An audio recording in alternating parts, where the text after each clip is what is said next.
Thank you very much for coming to attend this session. My name is Oduor Obura. I'll be moderating this session.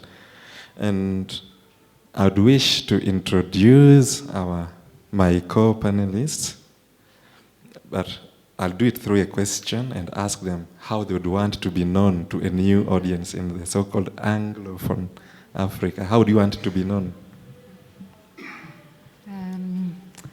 Yes, so that's obviously a very complicated question. And as I said in the very first session, I think that if you hear my name, you have most of the story. Sylvie is a French name. Hear the French accent. I was born in France, and Kandé is a West African last name. My father was from Senegal, and my mom is French. And when I say that, this is not even accurate because my father was French too. So these matters of identity are extremely complex. So this is important to me. I mean, we can consider. I mean, we can read a text without any biographical information. This is perfectly acceptable to do that. And I mean, I don't want to fall into the biographical fallacy, but at the same time, because Africa is so much at the center of both my critical writings and my poetry. I think it matters. It matters very much. I'm also an academic, so I teach. I taught Francophone literature, and now I teach African studies because I have a double training. As a classicist and also as an historian of Africa. So that matters too, because the history is very much part of what I'm writing. And I'm a mother. I like to underline this because that this is really also a condition. Being a mother changes your perspective on the world, and it is not something that stops at any point. Two of my children are adults, and yet I still feel this type of very intimate connection with them. So that's what I could say, for now, and we can go into more details afterwards. So my name is Yara Monteiro. I want to be known as an Angolan writer because I also write from. I can be writing from anything, but it will always going to be, I believe, from an African Angolan perspective. My work pretty much is being based on archives, family archives and memories. What else can I say?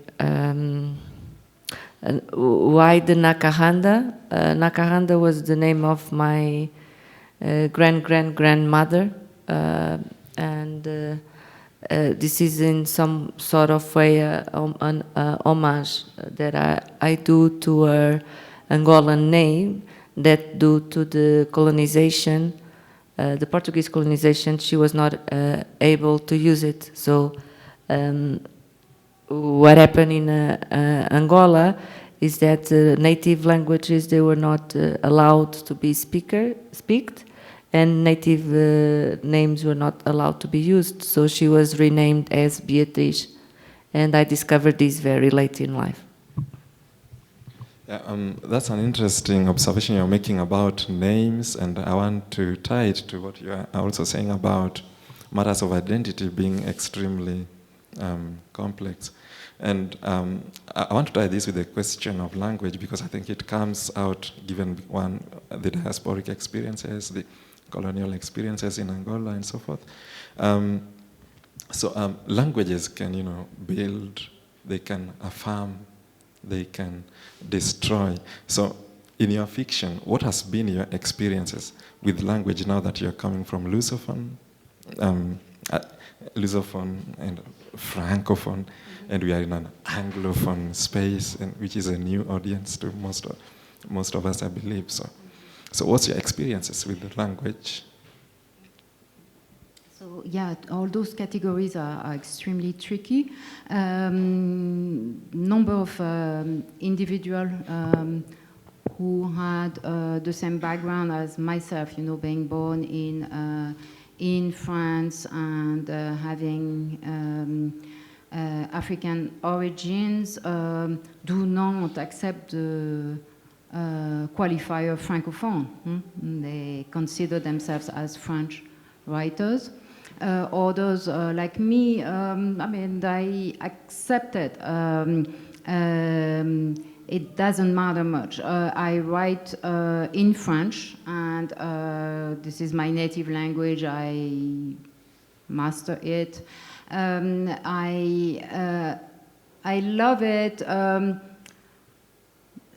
because it's not too often the question of language in literature, and in particular in African literature, has been presented as a kind of binary. So, you know, the colonial languages are colonial languages, and it is supposed to create a kind of a crisis of consciousness when you use them. Yes, they have been, you know, French has accompanied the campaigns to Egypt and colonization, but also decolonization, right? And when we look at history in a more nuanced way, we see that, you know, it's not by chance that the teachers, you know, the people working in post office were the ones who were the first one to challenge colonization through French language. So I'm very comfortable, you know, in using French because this is a language that is at the image also of those who speak it, and if it has obviously very many variants, but even metropolitan French, for instance, is really at the image of the people there. And this is, France is a multicultural society. It's a post-colonial society. So the French that is spoken today reflects that. And there are a number of Africanism, African expressions that are used, and this is interesting to see how it transforms and changes over time. So for me, here again, French was the language that was spoken at home, and taught at school.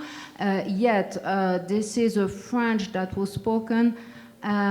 You know, there's this expression by Edouard Glissant. He says, you know, every language is spoken in the presence of others, or every writer writes in a language, but in presence of the languages, the other languages of the world. So I would say that the French that was spoken at home was spoken in the absence of others, of other languages, in the sense that my grandmother on my mother's side came from a region of France, Brittany, that had its own language. As a matter of fact, my great-grandfather didn't speak French. He learned French by going to World War I, right? Although he was a French citizen, he didn't speak French. On the African side, on the contrary, my grandfather was one of the first teachers of French in Senegal, right?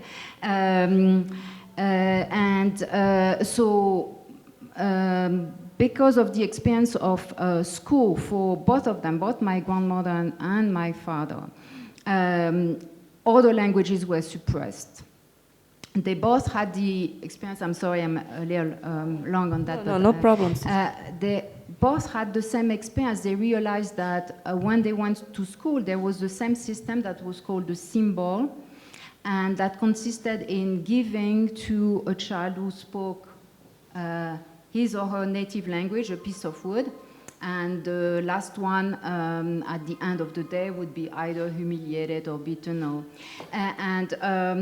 So a number of languages were suppressed that way. So my grandmother on my mother's side didn't want to speak Breton anymore.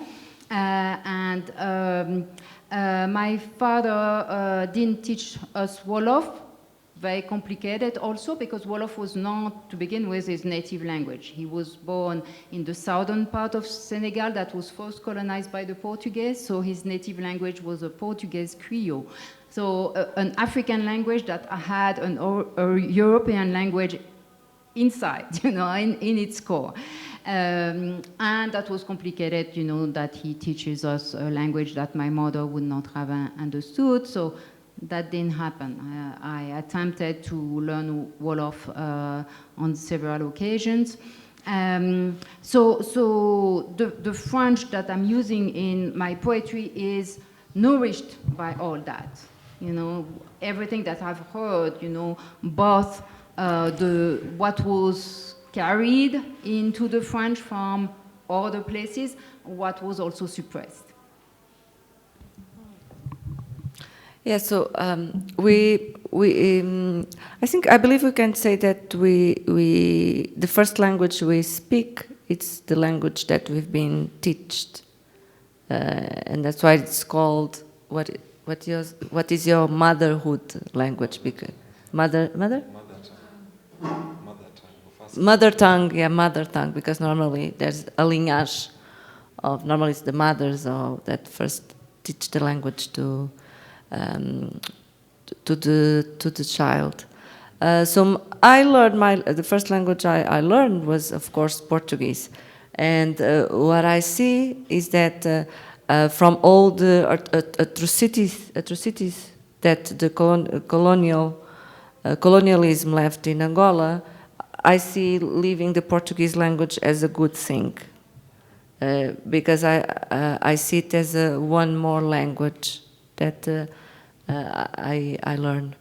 But as I said before, understand why Angolans today they speak Portuguese and not one of the Angolans' language is basically because during the colonial time there was like this privilege hierarchy, and there was these criteria of assimilation.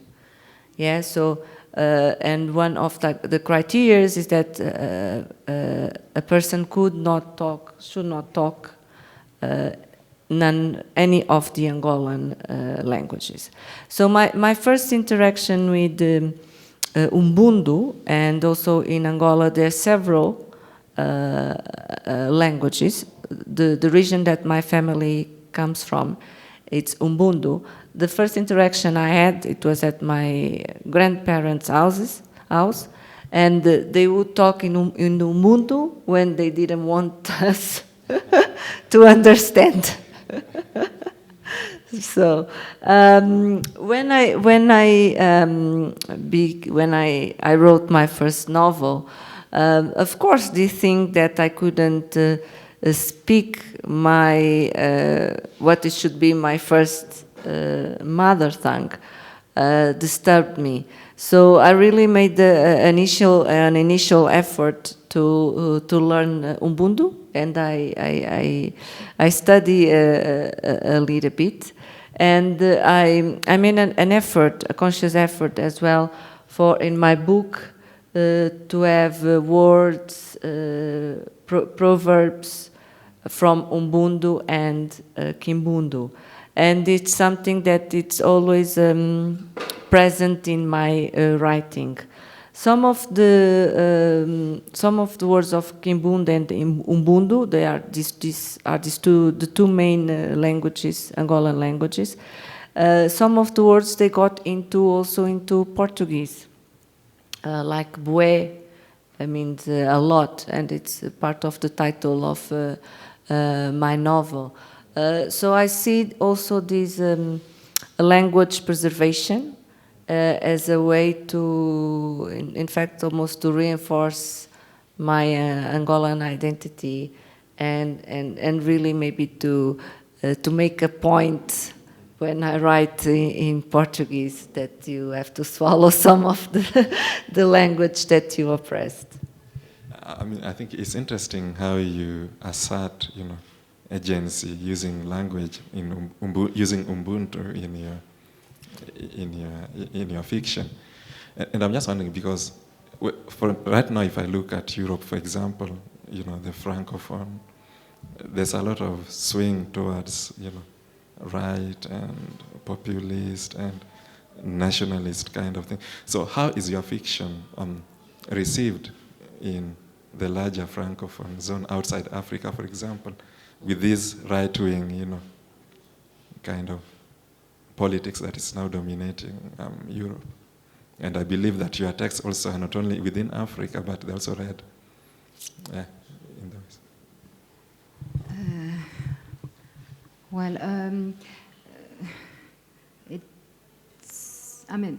I don't have a political agenda when I write because I'm not writing pamphlets.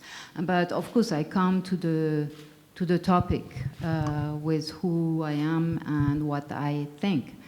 And my first collection was about a concept that doesn't exist in English, but exists in Portuguese and Spanish, métissage, which can be roughly translated as a mixed racial identity.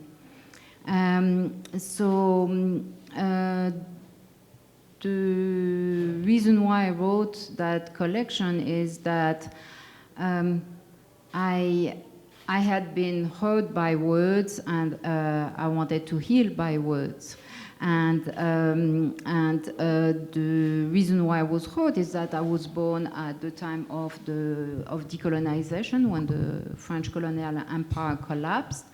And although I was in metropolitan France and more or less raised by just like any other French children, the other children around me saw a difference in me that I couldn't understand quite well. And we were in effect a little bit the puppets of the history that was in the making. On the playground, we were playing roles, and unfortunately, I couldn't fit very well in any role because I was basically unfathomable. The colonization is really based on a binary type of thought. So anything that doesn't fit into one or the other box, cannot be conceived of. So that was a little bit my situation that I endured because I didn't know, I didn't have the tools to respond to that. But now that I look back on it, I saw that the independence war was also waged, on my playground to a large extent. I was saying that I had been hurt by words. For instance, I always loved language, and when I always loved reading, and when I didn't understand a word, I would go to my mother and ask her what it meant. So one day I asked her, "Mom, what does it mean, a mulatta?" And usually my mom would always have the answer. She knew all the words. I was so fascinated by her for that, but on that occasion she didn't reply. So really this moment for me is like, I would use a Christian metaphor. I would say this is the fall from the state of innocence, because until that point, I knew that my parents were different. They had different voices, they had different hair, different, one was bigger than the other, one was taller than the other one was black, one was white, whatever that means, but it was all equal for me. And all of a sudden I realized that no, there's something drastically wrong with that, and that in fact I'm an error. So it will take me, years to recover from that. And, in part, this is the reason why I went into African history, because I thought that there would be many answers in African history about my status in society, in the world in general, and much more, of course. To come back to your question about, the rise of extreme right wing, I have been, forced to position myself, if not forced, I have positioned myself, through number of things, but my text in particular, to just assert my right to banality, right? And with the second collection, well, I wanted to show that migrants were the heroes of our new humanity, and so I wrote an epic to celebrate them, and I don't think that it's widely read by the extreme right wing. They don't read at all. They wouldn't. Would you want to comment on that?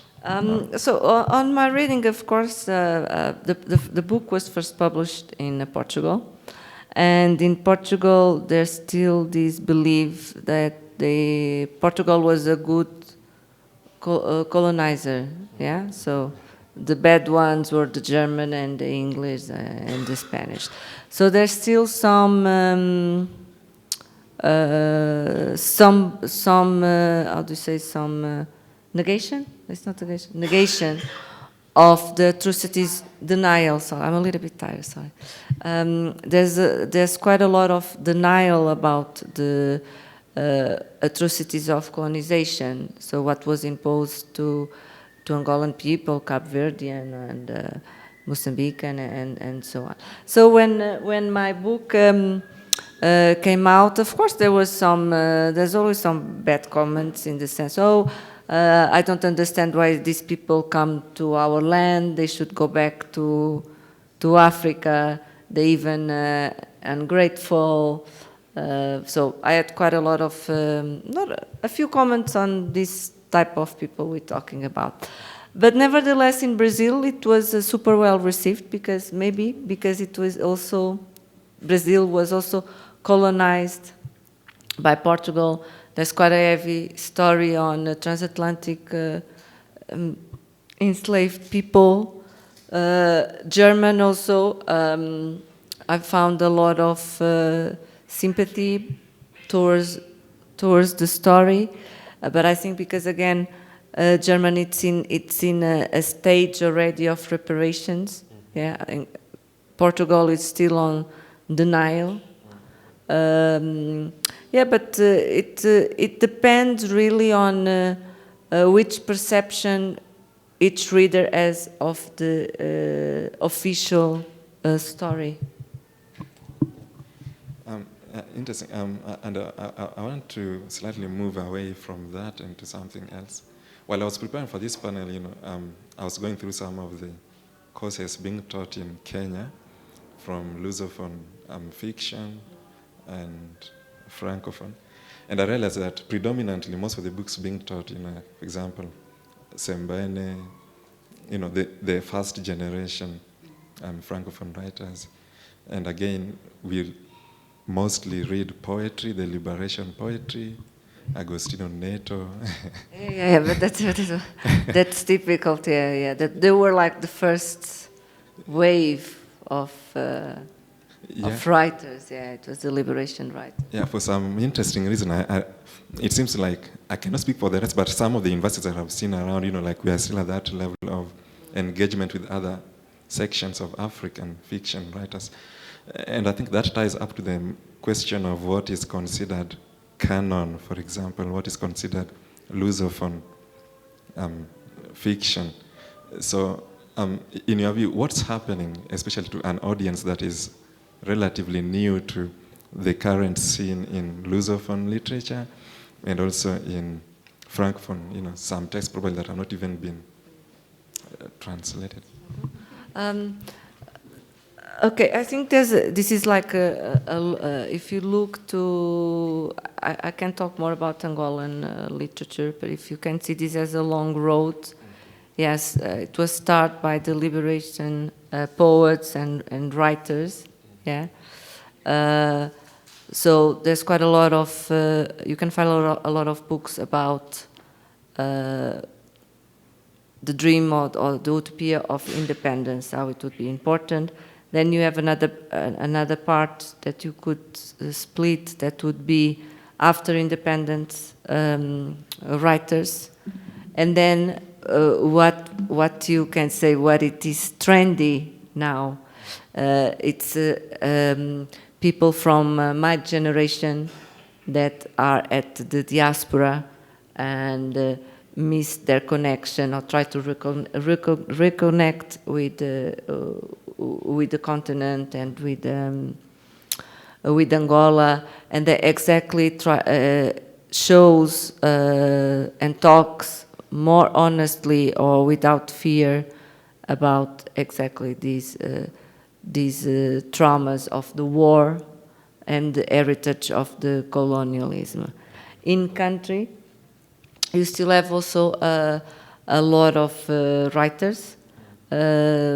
Poetry slam also is very much into fashion with the youth, but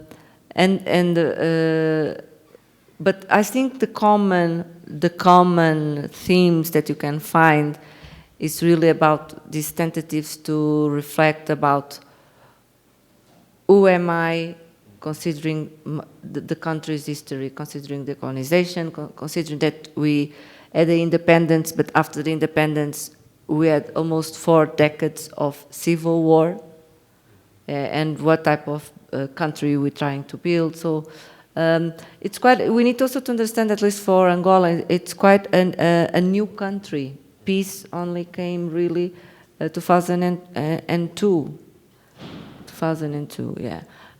For the rest of the Portuguese speaker African writers, it's interesting, but it all goes also on these cycles. We women also, we talk a lot about the condition, about being a woman in Africa in a very machist system. So you have Paulina Chiziane, that recently, she's Mozambican, I recommend people to read her. She recently won, finally, the Camões Prize. She does a lot of the colonial writing from a woman's perspective. She also, I think she's around also her 60s, so I think it's beautiful because that generation could pick up a lot of transitions, and they are in a position to look and make comparisons. So she also does quite a lot of reflection on and comparisons on African traditions with European also traditions, because we end up also assimilating both. So it creates sometimes some sort of discomfort, or you need to pick up sizes. For instance, polygamy. Polygamy, is it okay in Africa, considering the reason why it exists, but it's then criticized through the Catholic Church. So it's very good because she brings up these dilemmas of having a dual culture or a dual background. Thank you.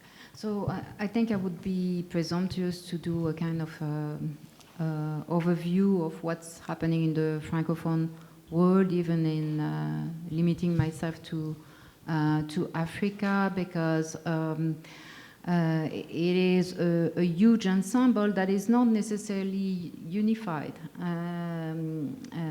Has, you know, great presence of great diversity, and in addition to that, writers are sort of fiercely jealous of their freedom, freedom to write, specific niche, so that doesn't make it easy to sort of see, trends and schools.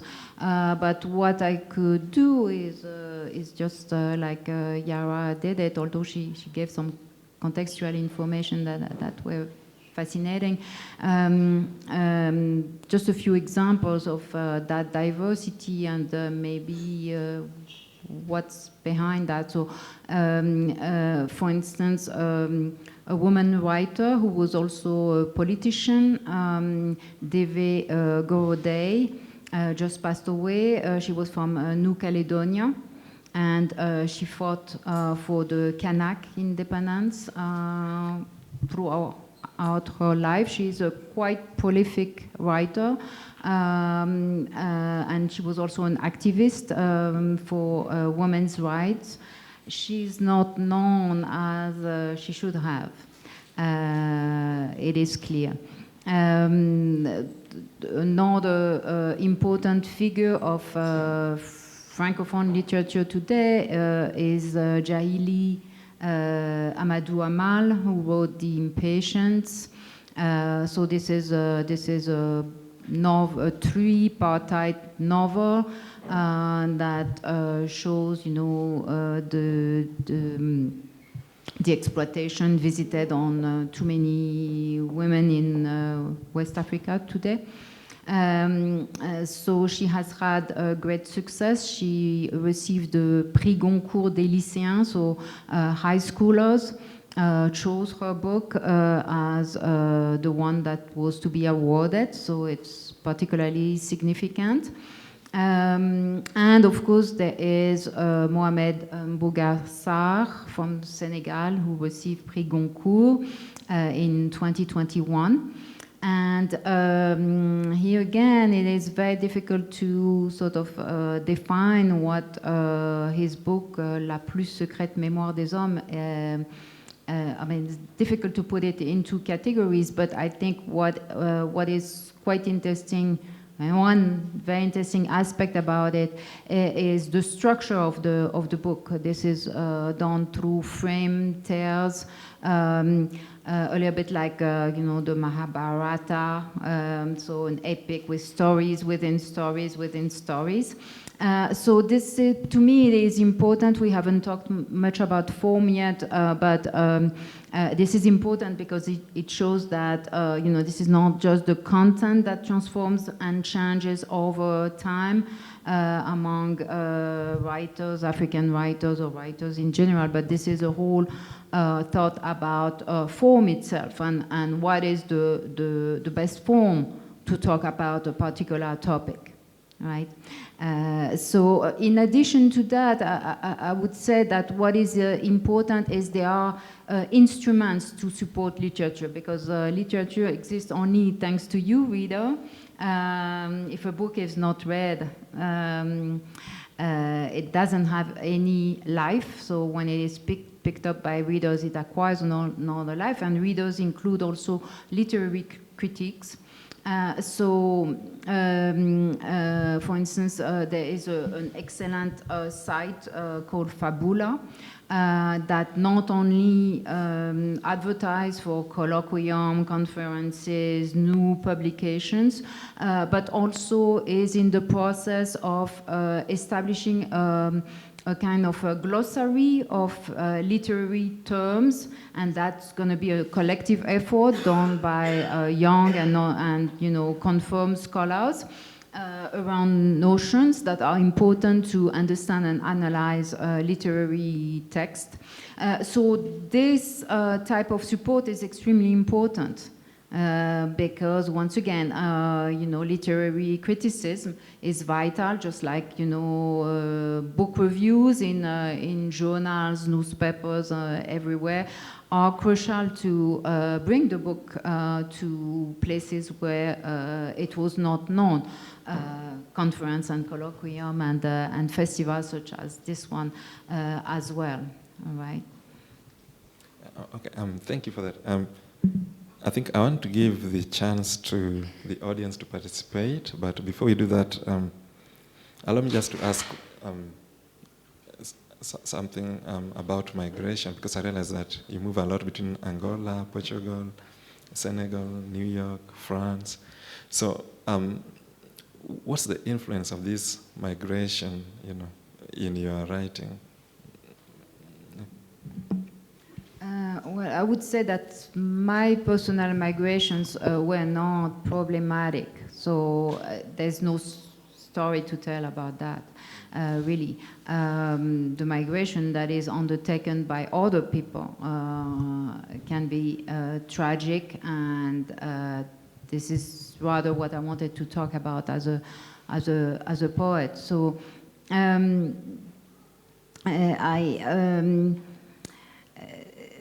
it seems to me that there is in front of us really a tragedy that occurs, when people, for a variety of reasons, are forced to go to other places or choose to go to other places in order to accomplish themselves. But this tragedy is also the opportunity for self-accomplishment. And this is the complexity of migration that I wanted to discuss, so that the very easy discourse produced, by the extreme right wing or not so extreme right wing, or sometimes the press, about the reasons for people to migrate, be counterbalanced by a kind of another type of imagination that could give people to see other motivations, another reality. So when I wrote The Never-Ending Quest for the Other Shore, this is what I wanted to do, to celebrate migration as really our human condition. And at the same time, a quest of the self, a quest of the other, and not just, a kind of last solution when, there's no other alternative. So I hope I contributed to that because unfortunately migrations are poorly understood. First of all, as we know, there are more migration within Africa than from Africa to European countries. Most of the migration is legal, documented, let's say. Yet the press and sometimes political agenda tend to focus on irregular situation, whatever that means. So migration is perceived as a problem and not as a wealth. As a riches, as something that brings us together. And I was particularly sensitive to that because of the work I did on métissage. If métissage was condemned when I was a child, or unthinkable. Interestingly, throughout the years, all of a sudden it had become aestheticized and commercialized, Benetton and everything, and it was a good thing to be, and in fact everybody wanted to be a métis, and everybody discovered, oh, I have complex origins too. Yes, it is true, everybody has complex origins. So although it was a step in the right direction, at the same time this kind of extreme aestheticization and consumerism, let's say, was done at the expenses of what was maybe the precondition of métissage, which was migration. So I said it's time for me to get off that boat and to talk about migration. Okay, I think first I think we all conscious that migration, it always exists. Yeah, that's what humanity has been doing since we here in planet Earth. For me, what has been, of course, the focus of a lot of my work, it's on forced migration, yeah, especially related with politics or in a country. Of course, I cannot dissociate my identity with the fact that I grew up in a country that was on a civil war, and my family had to flee to Portugal. And on this forced migration, also I like to cover, and I do this on short stories about what Sylvie says as well, of the impact that we see today on basically killing people, not to get into some specific borders, because that's what governments are doing. They are paying other countries to ensure that people die, especially in the Mediterranean. So of course that has a huge impact also on me. I wrote two that I can remember, two short stories. One also from a specific on and it's called sea frontier.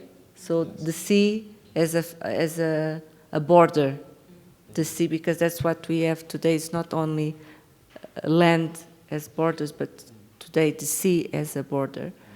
And what was the impact on these young men that also just wanted to have the life that he deserves by born in this planet, yeah. And it's the basics: food, shelter, and family, and so happiness. But I also I have this other text that I wrote that it's about also, because when we migrate also, there's a lot that is left behind, and I'm talking about again forced migration. So I write also about the impact of forced migration, the life in exile on elders, or what it can represent it for an elder person to be obliged to live in a country that where there's no emotional ties or emotional connection. So I like to explore the psychological impact of this rooting. Is the rooting? Yeah. Unrooted. Unrooting, yes. Yeah. Yeah, it's interesting talking about this because it reminds me of Edward Gillis's The Poetics of Relations, where you say the seas are borders, but like the seas can also be doors, journeys, paths, routes into different dimensions of living and so forth. Yeah. So I'd wish to field questions from the audience, those who are interested in this conversation. So straight away, there's a hand up. So let's begin with you, please. My question is around one of the themes that came up really early on, the relationship between language and connectedness to a culture or an identity.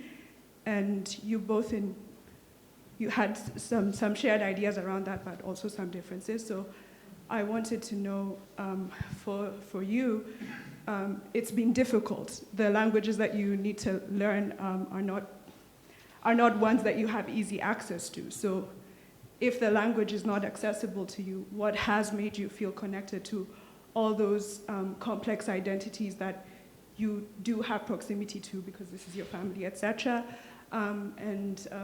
You mentioned that you've been trying to learn Kimbundu. I don't know if anyone in here is like a millennial or younger, but in Kenya it's becoming increasingly the same thing, that it's really difficult to learn native languages because the amount of time you have to spend using the standard languages just makes it really difficult to do that.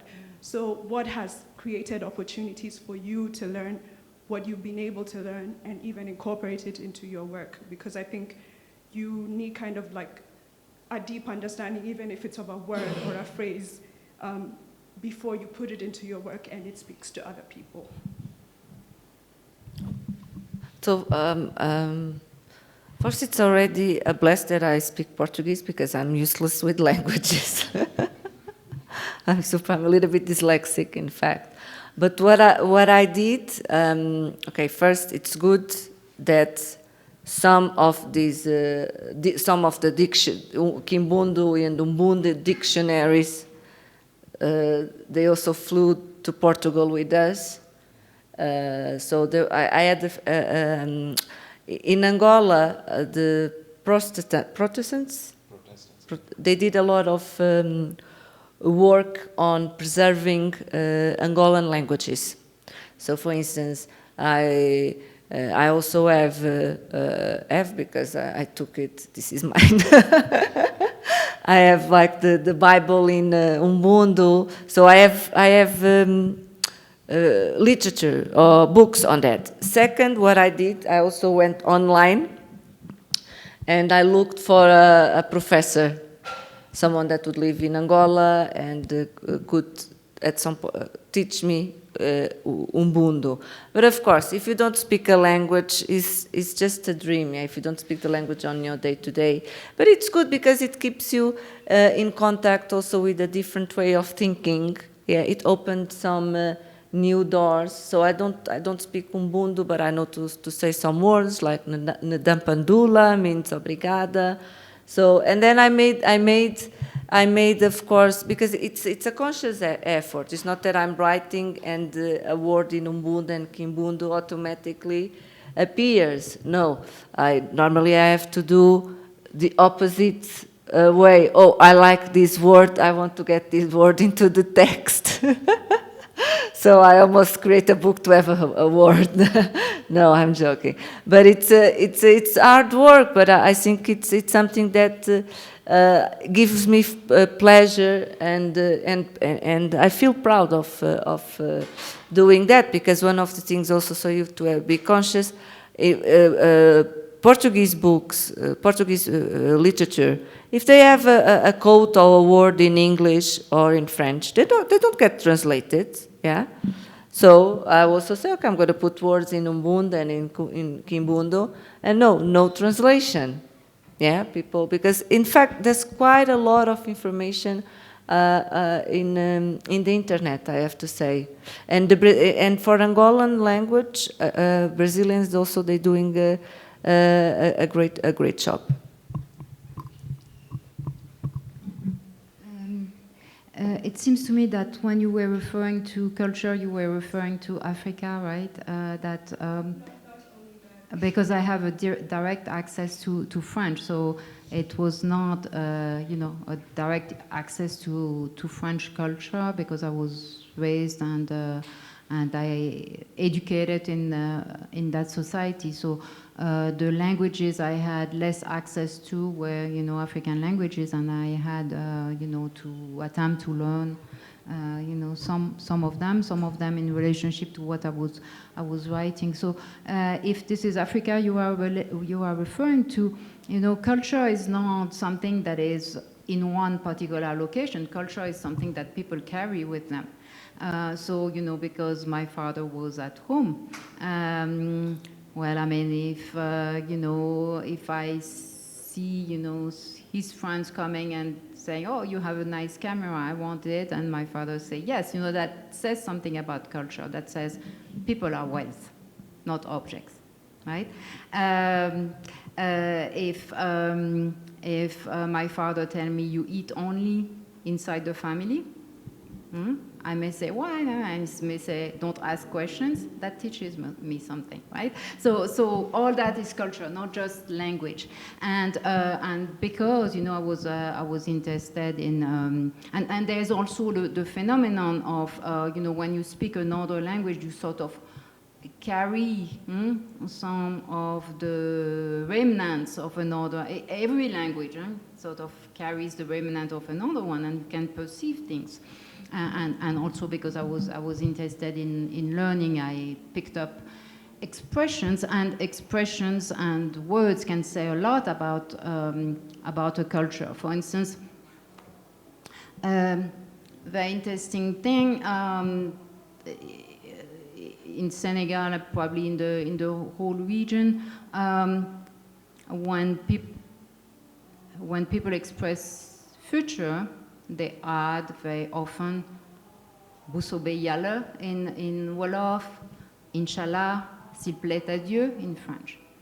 So that becomes a little bit the mark of the future, and that reminds us that everything is contingent, and that, you know, we are not the master of everything.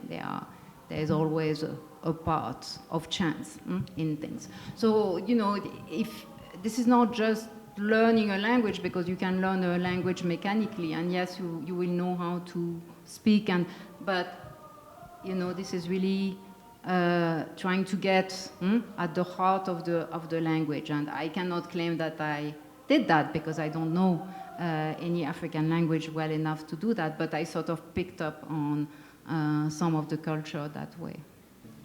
There's a question over there. Thank you so much for a really interesting panel discussion, and also for your art. My question is about language and the African literature industry, and the theme of this festival, which is Imagining New African Futures and Memories. There was a conversation yesterday also about language, and a disagreement as to whether one could lay claim to French and Portuguese and English as African languages, or as still continuing oppressive forces.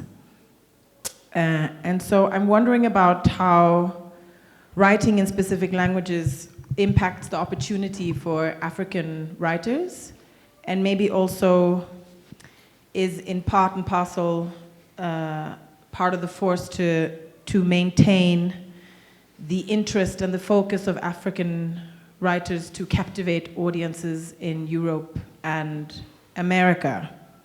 Is writing in these languages an opportunity for African writers, or is it an inhibitor and a continuation of colonization? Thank you. I think those demands you need to do to the governments that we vote to, not exactly to writers. Because I think we're demanding, I'm just an ordinary citizen. If I don't write in Ubuntu or Kimbundu, it's because I don't know. Yeah? Hello, goodbye. I think it would be, I think those demands we should do to the governments. We should demand, okay, why we don't have Angolan language teaching at school, why the governments are not sponsoring, because it's like this, the public, as you call it very well, published industry, it's an industry. They're here to make money, they're not here to be philanthropic.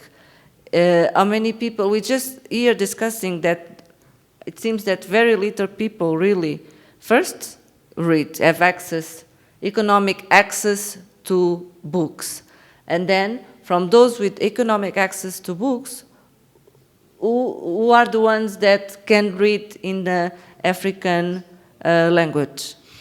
So that's what I say. I don't also feel that any writer or any creative person has any obligation to do, to have a political agenda. I think because otherwise creativity cannot be forced.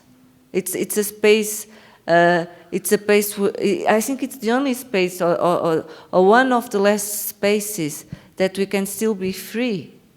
Yeah, so I think, I always get surprised when I come to festivals and people ask me, Yara, how are you going to save the world? But I say, no, let's make those demands to governments. I want my kids to learn Kimbundu, Ubuntu. But we don't do those demands to governments. Can I respond, even though I know we're running out of time? Pretty please. Yes, please. Thank Briefly. you. Briefly. I'm going to be brief, because I actually think that this is something that I want to take also to the organizers, that these incredible panels, the one thing that has been missing is other voices of the larger kind of ecosystem of the publishing industry. We need to be talking to the people who are marketing and the publishers and find out what is here in Africa. But the conversational language that I'm referring to yesterday was between Abdoulaye and Naivo. And I think what I'm asking about is more awareness rather than responsibility. It's not about putting the responsibility on the writers to change the world or to have to necessarily be political. But Abdoulaye wrote his book in his native tongue, obviously because he had access to it and could. and then he was translated, whilst Naivo wrote it in French, which he felt in some part could be argued as is his native tongue, because he's from Madagascar that had been colonized.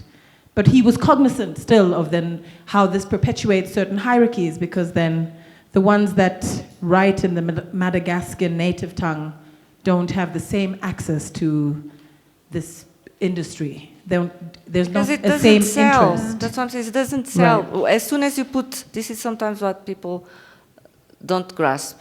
As soon as you put a price into a book, it becomes a product. And if a product doesn't sell, they will not put their money. So it's rather the governments that really have a preservation agenda, or you need to go to private founding, I don't know, because I think there's a very famous, I don't recall the name, Kenyan writer, for instance, that even as an award. Ngugi. Is it Ngugi? See, even as an award, for instance, I think it's maybe the only award for books written in African languages. For instance, rather. Yeah, there's the Mabati Colonel Prize, but that's for written in Kiswahili languages. Yeah, it's associated with the Ngugis. Yeah. Ngugis. Yeah. I think we're coming to the end, and would you please respond briefly to the language question in Italy and France, please? No, I can't really, because every situation is specific. I do not necessarily think that today with the internet people have more or less access to lesser access to publisher and the publishing world. So maybe my experience is not. One cannot theorize about my experience. I didn't have a choice to make. That was the choice that I made was to write. Nobody obligated me to do it, and it doesn't bring me any. It's not a profitable enterprise. So I sent my manuscript to the publisher. It was accepted, and that's it. So I'm not sure, the question of access is complicated. What I know is that a number of African writers who wrote, attempted to write in African languages encountered the problem of dissemination of their work. Of course, the audience is more limited, so this is a choice to make.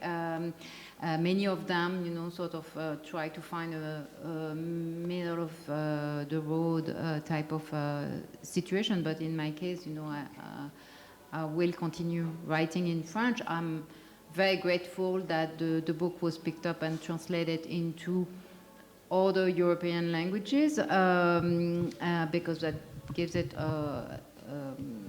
wider circulation. That brings me to Kenya, and I think this is the most important thing. Let me just add one thing. For instance, I'm gonna pay from my pocket to translate the book to Ubuntu. Wow. But it's something personal that I want to have and to see. I'm not sure even how many people gonna read it, yeah. But it's something for me. It's not there is an industry that of a lot of people reading in Ubuntu. That's what I say. Most of the people don't even have economic access to books.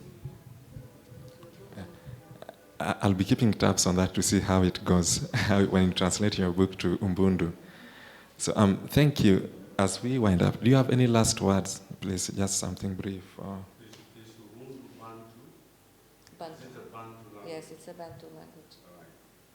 Any last word? And then I think we'll be done. Just on this issue, for instance, the publisher, the French publisher I'm in, asked a number of us if we wanted to give up our rights to send books in Africa cheaper. I said yes. That's So that was important for me. I was not obligated to do it, and I think that just writing a book and doing mentorship, which I do a lot of. Many people send me their manuscripts, and I looked at it. I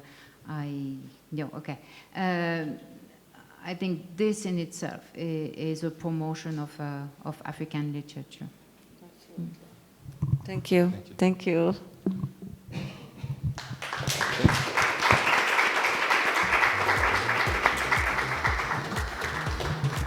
So thank you very much for listening to this, and we still welcome you. We have other sessions going on. We still have the closing ceremony, so please stay put.